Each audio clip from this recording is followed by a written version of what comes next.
জোনমণি ৰাভাই ন্যায় যে পাব আশা কম, কাৰণ বিষয়টো ডাইভাৰ্ট কৰা হ'ল। এই হত্যাকাণ্ডটোত যদি জড়িত আছে একাংশ আৰক্ষী বিষয়া জড়িত হৈ আছে। পুনৰ ভাইৰেল হৈছে জোনমণি ৰাভা হত্যাকাণ্ডক লৈ এখন বিশেষ কল ৰেকৰ্ড, য'ত উল্লেখ কৰি কয় জোনমণি ৰাভাই আৰু ন্যায় নাপায়, কিয়নো জোনমণি ৰাভাৰ কেছখন ডাইভাৰ্ট কৰি এতিয়া নকল সোণ ব্যৱসায়ীৰ ওপৰতহে গুৰুত্ব দিয়া হৈছে। আৰক্ষীয়ে কেৱল নকল সোণ ব্যৱসায়ীসকলকহে আটক কৰি আছে। গতিকে আমি এতিয়া ভাবিবলৈ বাধ্য হৈছো যে জোনমণি ৰাভাই ন্যায় যে পাব আশা কম, কাৰণ বিষয়টো ডাইভাৰ্ট কৰা হ'ল।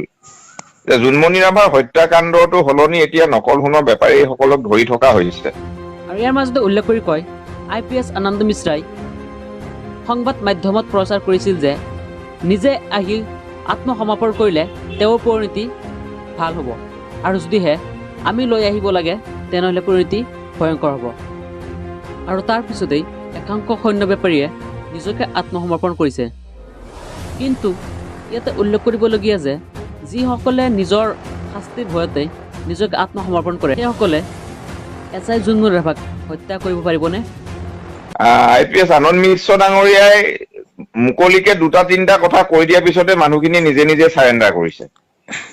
অৰ্থাৎ যি মানুহে নিজে মানে প্ৰাণৰ ভয় কৰিব বা শাস্তিৰ ভয় কৰিব তেনেকুৱা মানুহে কাৰোবাক হত্যা কৰিব পাৰিব বুলি মনে নধৰে। গতিকে গোটেই হত্যাকাণ্ডটোত যদি জড়িত আছে একাংশ আৰক্ষী বিষয়া জড়িত হৈ আছে। গতিকে আপোনালোকে কি ভাবে, সমগ্ৰ ঘটনাত আৰক্ষী জড়িত হৈ আছে নেকি? যদিহে আৰক্ষী জড়িত হৈ আছে তেনেহ'লে জোনমণি ৰাভাক ন্যায় দিব পাৰিবনে?